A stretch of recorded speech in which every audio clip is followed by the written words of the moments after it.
This is so tricky. I do not like giving up. I just don't, generally. I don't really care if I fail, right? But I want to at least launch.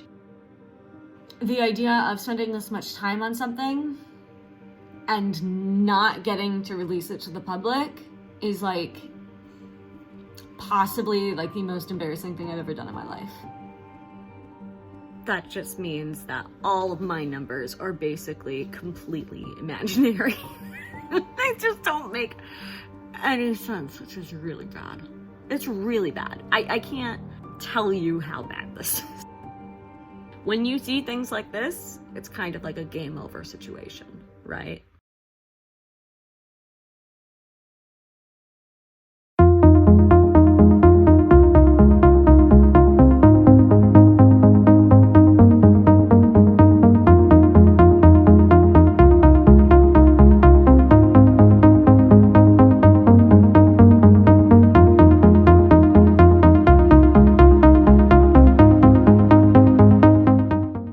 Hello, I'm driving. I'm not on a stoplight, so I'm gonna film this and then be done. Today was crazy. I interviewed 5 realtors and didn't film any of it. Now I gotta go to trivia for St. Olaf, and then I gotta go to hockey, and then tomorrow I gotta interview more realtors, and then I gotta do so many things. So many things. But like, the vibes are very positive. I'm very excited. Feeling good. Let's rock and roll, and see how it goes. Farewell, friends. Woo!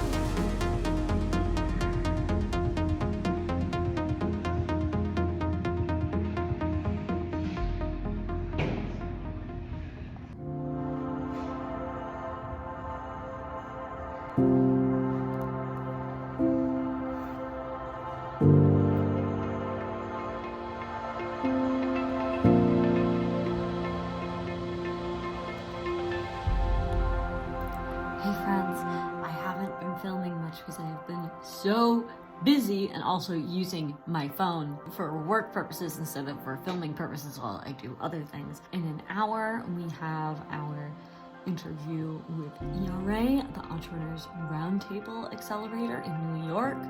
This program is very similar to Techstars, except it's just a one location thing. In my old office at the VC that I used to work at in New York, Loeb NYC, a lot of the founders who had gone through that program had gotten funding later. So I actually know quite a few people who have been through the program or are like mentors or things like that. Fingers crossed, knock on wood. We'll see how that goes. But yeah, I've been interviewing real estate agents like crazy. It's been going really well. And it sounds like the collaborative search tools are really key, and we have a lot of ideas with how we're gonna do that. And I've been playing with some ideas and some mock-ups. I should theoretically be finishing that today, but I don't think I am gonna finish it today because I did too many chores in my house. It was too messy. Sometimes when my house is messy, I have to clean it.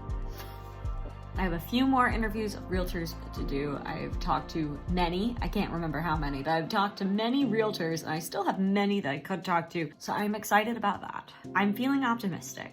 I just don't know. I'm like so worried we're not gonna be able to pull this off. But there's lots of good news. Is it just people being nice to me? I don't know.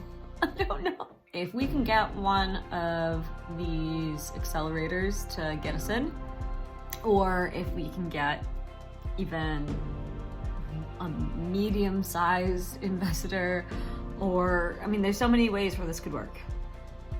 There's also many more ways where this could not work. I don't know, guys. I don't know. It's Monday. It's Monday, May 1st, and let's go build a startup. Yeah. Things just continue to be confusing and polar opposites. So I had a long talk this morning with a real estate founder who was an absolute delight, and I love her and I want to hang out with her all the time. She's too cool, too cool. We were talking very seriously about whether or not this industry is ready for a startup like ours, and whether or not we're gonna be successful, or whether the returns would be good enough. And, you know, it was very negative, and just the fact that Like, it's an old industry that's very stubborn and people don't like to spend money, and maybe my startup isn't the best idea that's really going to like make an impact right now. And then I get off the call and immediately get an email from a startup like convention, a startup shenanigans, being like, oh yeah, you're invited to demo your startup and have a table at this like conference thing, and you're gonna be pitching on stage and things are gonna be fabulous. And I'm just like, and we're currently in the running for 2 different accelerators, and like, depending on who I'm talking to, people are either like, this is amazing, or you're gonna fail, and there is no in between. There is nobody on the in between, and I don't know what's happening. This morning I was just like, yeah, like, I'm gonna have to figure out like what is a graceful exit to potentially wrap up this startup, because perhaps this isn't working, I'm not sure. And then suddenly it's like, but you could potentially raise millions that would solve all of your problems. And it's like, but is it a good idea to raise that much? Are the returns gonna be financially worth it? And so the whole thing is pure chaos. So I'm gonna go to the office and just do some product design and just pretend the world doesn't exist. Bye!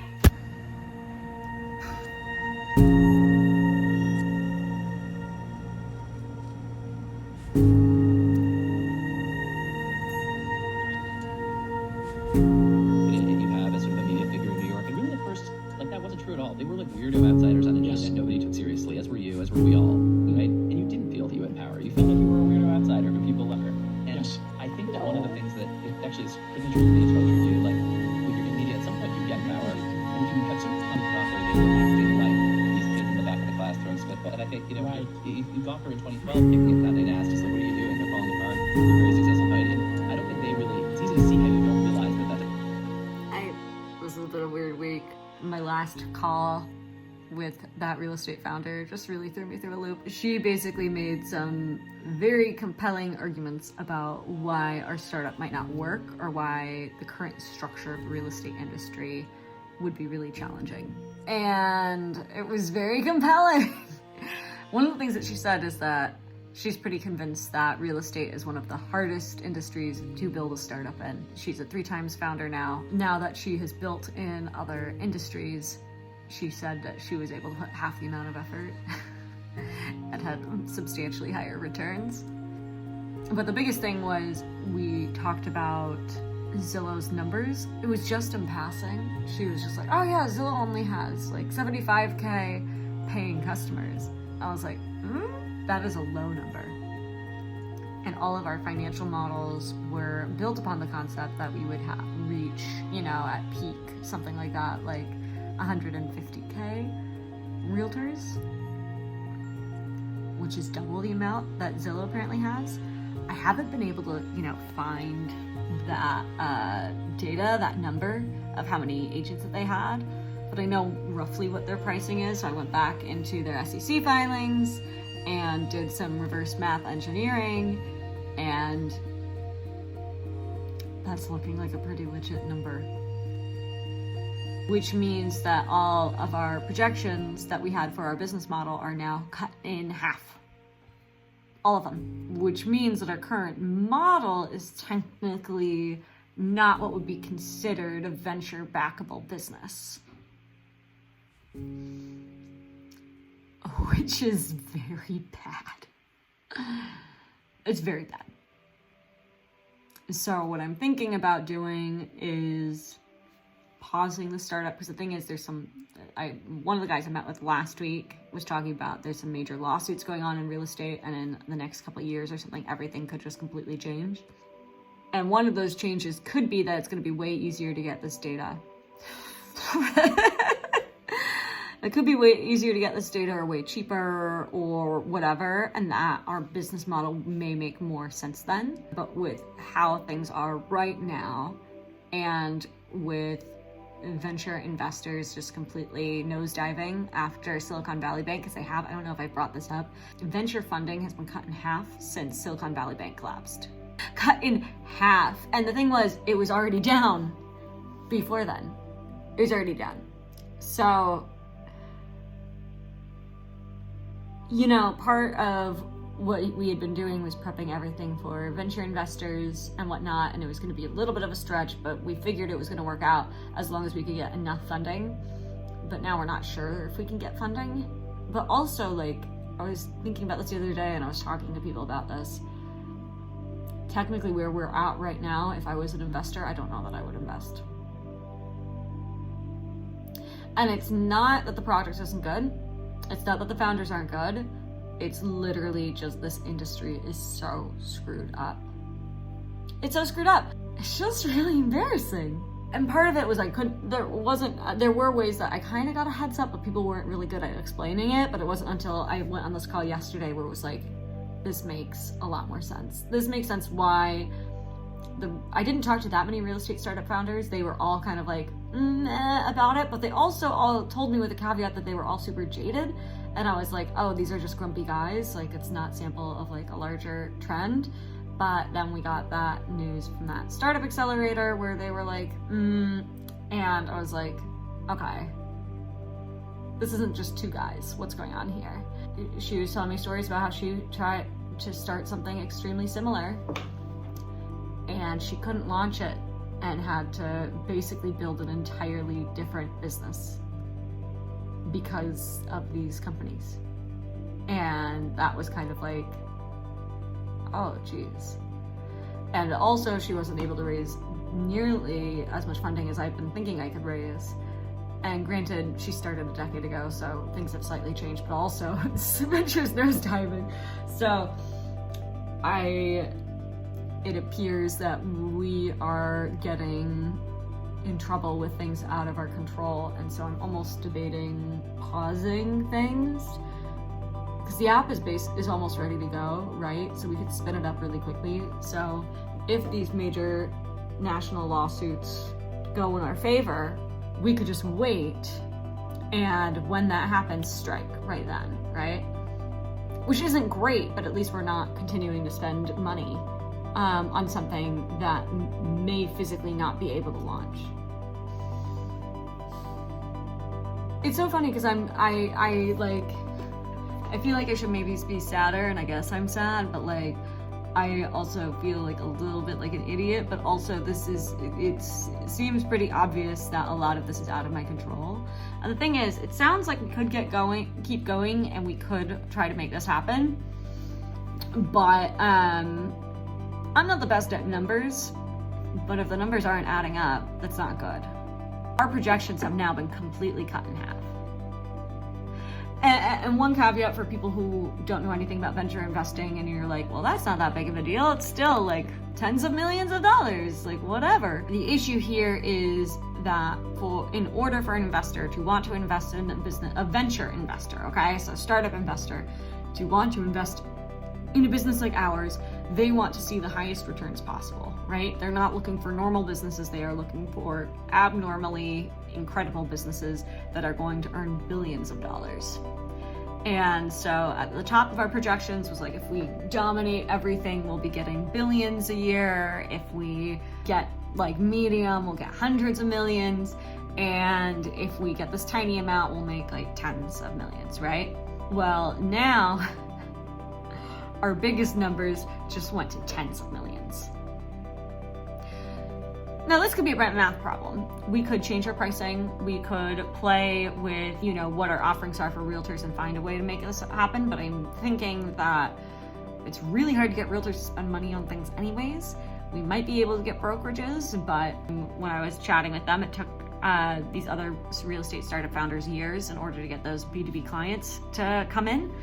And so that doesn't mean that we can't do it. It just means it's going to take a long time. If those types of sales cycles take as long as they say that they're going to take, then, we're still not going to be able to raise funding. And so we're still not going to be able to launch. So it sounds like this is just really, really ugly. This is just really ugly. This is so tricky. I do not like giving up. I just don't generally. I mean, I guess I quit my career in comedy, but you know what I mean? I'm not,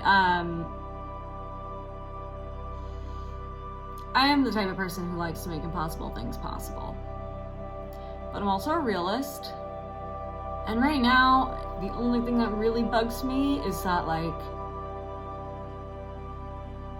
I want to launch.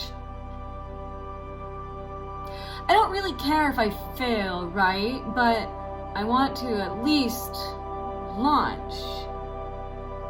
I at least want to try to get customers and try to get clients. I want to at least do the baby steps of that and to say, oh yeah, we didn't work because of the market, whatever. The idea of spending this much time on something and not getting to release it to the public is like possibly like the most embarrassing thing I've ever done in my life. But it's also not my fault.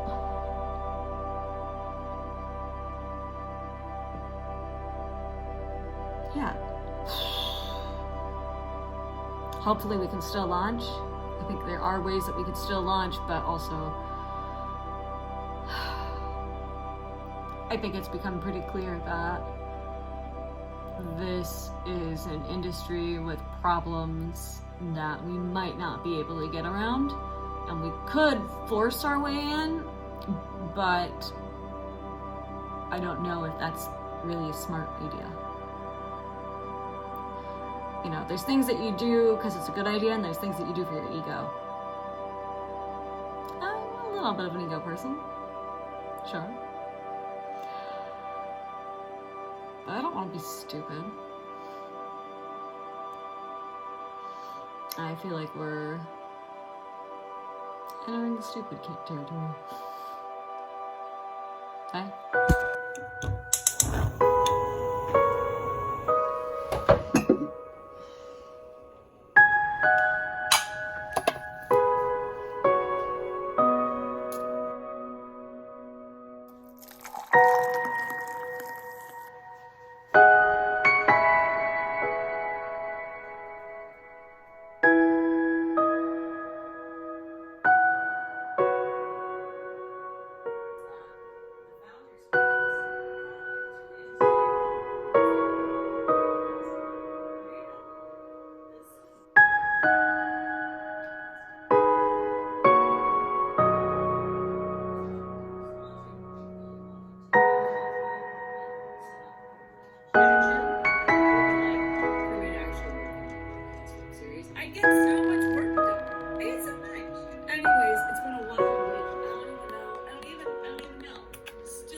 Hi everybody, it is Wednesday, May 10th. We are 2 days away from our deadline that we had put together a month ago, and I just posted the latest YouTube video just a few minutes ago, and I'm stressing the hell out. That episode ends on like a mixed high note, and so I guess I shouldn't be that worried about it, but if you're in this part of this episode by now, you know why I'm so anxious about posting that video and why I have just been so anxious to post anything for well over a month. So, yeah, here is the latest update. The only big things that you have missed are two things. The first was I got more numbers about real estate startups and real estate startups in this space, and those numbers were also not good, and also do not make a good argument for home surfing to exist. So let me talk to you guys through on like what those are. So I ended up asking my main real estate startup founder advisor, hey, I heard that Zillow only has 75,000 paying customers. Is this really how bad it is? And he broke everything down like this. He says, yes, it's true, but typically the only people who use it are top producers who are paying top dollar to get the top leads. And so that's why that customer base is as small as it is that they're paying more than everybody else for theoretically the best product, right? So that makes sense. But then he goes on to say, but if you're thinking about market sizing, I would think about it this way.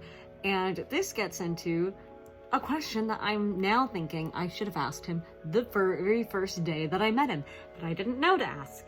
So I'm just gonna read this off so I don't mess up. There's a very small number of products that sell to more than 10,000 agents at, say, $50 a month, which would make for a 6 million ARR business. Okay, so that's $6 million of annual recurring revenue. As a result, most of these agent tools businesses scale by selling to brokerages, MLSs, or franchises at much lower price points. Brokerage may pay $2 to $5 per agent per month, and then an MLS might pay 25 cents to $1 per member per month for an agent tool it really likes. Wow. He said that his startup was on a march to grow through acquisitions. He ended up creating a database of hundreds of companies in the real estate space to try to get an idea of like what were the companies that he was interested in acquiring, how much they were worth and whatnot. It was super rare to find companies doing more than 5 to 10 million in revenue. And he also said that he believes that there are fewer than 10 doing more than 50 million a year in revenue, which is extremely small, and none of these numbers are particularly impressive when you're thinking about a venture, scalable, backable business, right? And then I also asked him about, you know, what's up with these lawsuits. There's these lawsuits that could result in the entire industry changing. Regarding industry changes due to lawsuits or other generally disruptive trends, I'd put it at 50% odds in the next 3 to 7 years. And I wouldn't have said that 5 years ago. From these numbers, we are not coming even close to what numbers that we projected. So if you look at our pricing model, yeah, so these numbers are not at all, like I've said here for the lowest amount that if we did $50 monthly subscription fees with 10% of realtors, that we would hit 21 million a year. Yet if most real estate startups don't go past 5, that just means that all of my numbers are basically completely imaginary. They just don't make any sense, which is really bad. It's really bad. I can't tell you how bad this is. This is. When you see things like this, it's kind of like a game over situation, right? Now, it doesn't mean that it's game over if you can think of a better business model. It just doesn't mean it's game over if you can figure out an entirely new way to make money or something like that. But there is a real question, and what all of these different real estate founders who I'm talking to are saying is like, is it worth it? And then I also had my interview meeting thing with one of the top real estate founders in my space who's doing things that are somewhat similar to me on some end and somewhat different than me on the other end. And got on the call and he was like, I hear you want to create a collaborative search tool. I'm like, well, yes, with other things. And he goes, yeah, give up while you still can. And I was just like, oh no. And he's like, I'm joking, but I'm kind of not. I wish I had maybe never started this particular startup. And that's the thing, is I'm running into the most successful people in this industry and they regret it. They regret it. But basically for the past few days, I've just been trying to keep calm and just giving myself a break. And by a break, I mean just doing things that aren't home surfing. So I've been updating my personal website. I've been updating many resumes. That's not a sign of giving up whatsoever. And mostly I've been trying to figure out, is this something that I really want to do? Or is there something else that I really want to do that I'd rather do? It's really scary right now because I don't really see a good way for moving forward with home surfing. So yeah, the other things that have happened, we are no longer in the running for Techstars. Got a note from them that basically said they didn't think we were far enough along, which is very fair. I'm still waiting to hear back from ERA. It'd be a dream come true to get into that accelerator because it's a big deal accelerator, but it's in New York and I love New York. It's something I would absolutely love to do. It would be so cool. It'd be so validating. They emailed and said, please let us know if any major changes have happened to your startup yet. And I'm sitting here being like, well, not quite yet, but we'll decide by Friday. I'm probably going to reach out to a few more people this week before our deadline of making a decision. But it's not feeling good over here. So regardless of what decision we make this week, I still need to get a job. Because it's not responsible for me to be working on this full time with our limited amount of funds. And I don't want to spend investor money on something that's not going to work. In the last video, I think you saw that we got a verbal offer from an investor, which was super exciting. Technically, we got the forms signed and everything, but I'm probably going to be turning that check down because we're not in an investable state. And you know, we're at the point where technically we could still do this. Technically, especially if we got that investment from ERA, we could launch. But, and I say this really seriously, you do not want to take venture funding if you are not going to have venture results. And right now, it does not look like we're going to have venture results. It puts you in a trap, right? Where you're trying to figure out how to scale no matter what. You're trying to figure out how to do it no matter what. And the more money you take, the harder it is to actually stop and shut things down. And right now, we are seeing the biggest danger signs that you could see in a startup like ours. If the numbers don't work, it's not gonna work. There are plenty of startups who've moved forward without having that figured out anyway and figured it out later. But in this market, with these types of VCs, and with literally anti-competitive companies blocking us, it might just be too much. I don't know.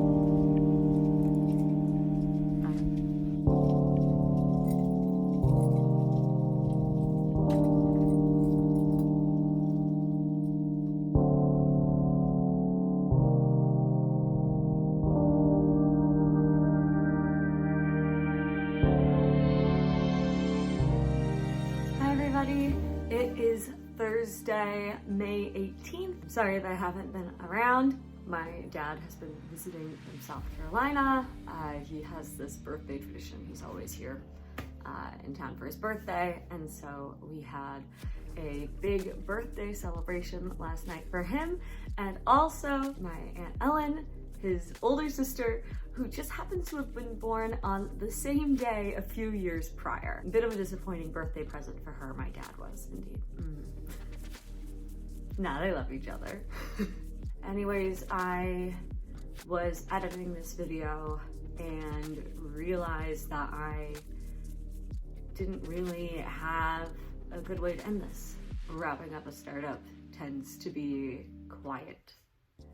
And one of the goofiest things about this whole series is most startups kind of just fizzle out and somebody, you know, sneakily gets a job and they just never bring it up again. But with this series, I feel obligated, to end it.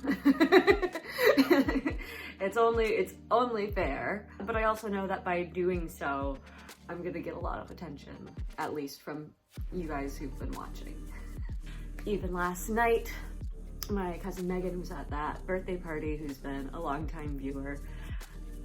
Yesterday was a Wednesday, and she said, "Oh, before I left for the party, I was like, wait, I have to check to see if Carolyn has a new YouTube episode. I gotta check so I can like get up to date. Like, I love the show. I can't wait to see what happens next." And I was just sitting there being like, I don't think you want this episode. I don't think anybody wants this episode. I didn't think I was gonna cry. I don't think I'm gonna cry. We'll see. Yeah, so we are absolutely 100% doing a pause. I think that's clear from everything else that's been leading up to in this video. Like, I gotta get a job. And that also means that this web series is having a pause. Unless you want to see my regular life, but honestly, I feel like that's pretty boring. It's nice when you have a show with like a very clear goal. And it really feels like right now needs to be some sort of a pause or potentially an ending. It's not a confirmed ending, but it kind of feels like an ending, if you know what I mean.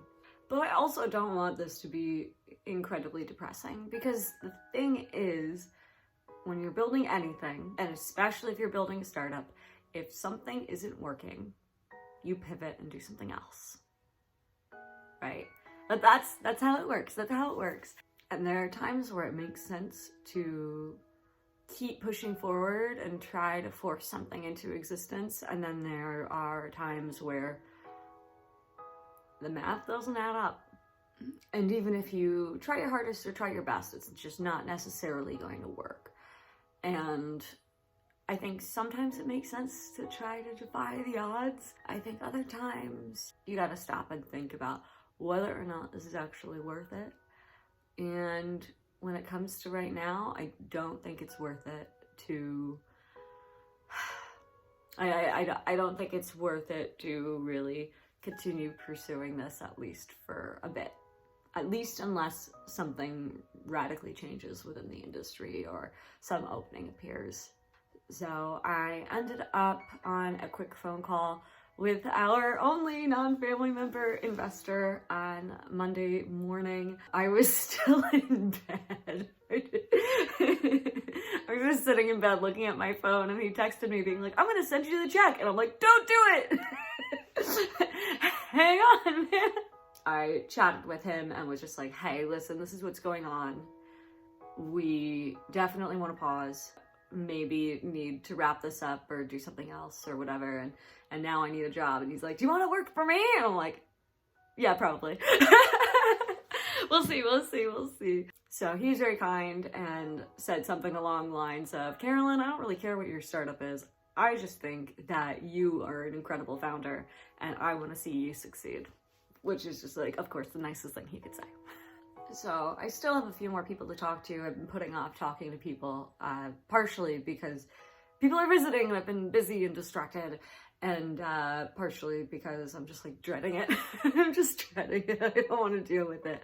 But my dad came to visit and we had a long talk on Tuesday night, just going through all the details. And he kind of knew that things were bad, but he didn't know how bad. I had texted him with questions about numbers when I figured out the Zillow client situation thingamabobber. He knew that night that our business model was having trouble, but he didn't realize that the data issues were as severe as they were. And so we were chatting about it, and we were talking about whether or not it would still be worth it to try to launch in a single market, so that, again, the biggest thing I'm so self-conscious about is the fact that the app never went live, despite working on it full-time for 9 months. Or maybe it was 8 months, whatever. I'm gonna say it's 9, sounds more dramatic. Because the thing is, it doesn't feel real. It doesn't feel real. Or at least to the outside world, it doesn't. And so after going through all that, he was like, well, I'm really proud of you for trying.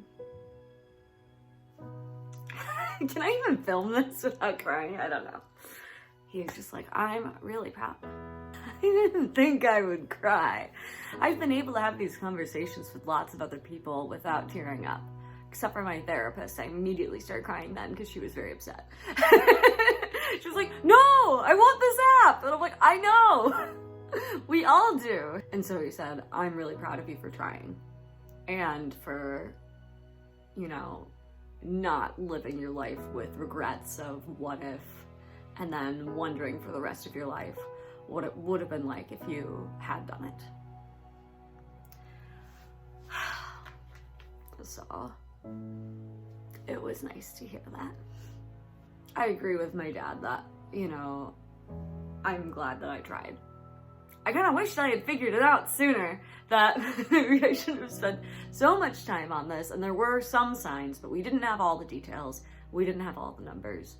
And also, we did our best to force it into existence.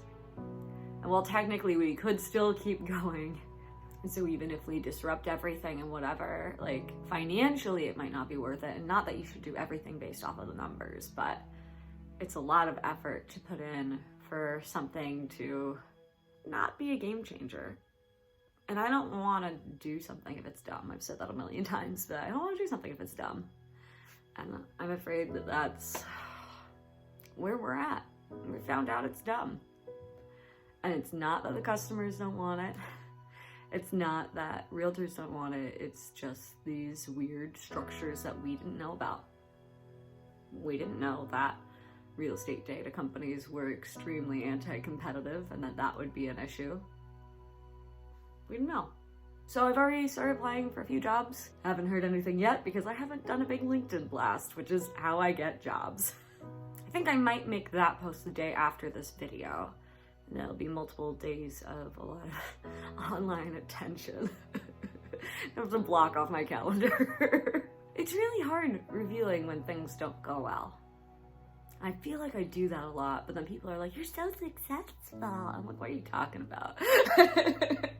I tell everyone every time I get laid off or something bad happens or something like that. But this is a whole new level of transparency, just something I've never done because I vlogged it. Oh gosh, I did.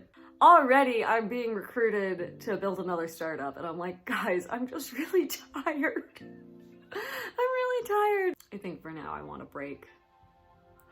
Also, maybe a wild horseback riding camping trip internationally. I don't know if I can pull that off financially, but I want to do it. I want to go on an adventure in Iceland or Morocco or someplace silly. I don't feel incredibly sad. I think it's because I have taken a lot of risks in my career, right? Like, I was a freaking comedian in New York City. Who does that? Who even does that? That's a lie. It's like everybody in New York. Like, everyone in New York thinks they can be a comedian, and then they all go to classes, and they're like, I'm a comedian. And, like, is that what I did? Yes, absolutely. But was I a real comedian? Yeah, I was more legit than all of those people. So, here's a question. Was it worth it, and would I do it again? Well, I would definitely do things differently. I think the biggest mistake that we made was we talked to a lot of people on the ground level, but we didn't talk to people higher up. And that was a big mistake because we only knew, you know, a portion of how the market worked versus how the entire market comes together, right? So that's definitely the biggest thing I would do differently. But that being said, was it worth it? I think so. You know, Dave keeps talking about how I have grown in a ton of different ways, and that when I started working on this project, he was kind of like, oh boy, here's another project of Carolyn's. This is going to be the same. Like, I had a different startup idea years ago where I barely got anywhere. I spent 2 years on that, and we did everything for that startup for Helm Surfing in like 3 weeks.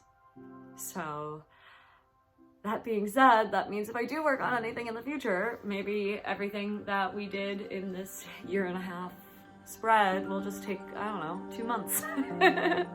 That'd be crazy. But yeah, was it worth it? Absolutely. Oh, I don't want to end this.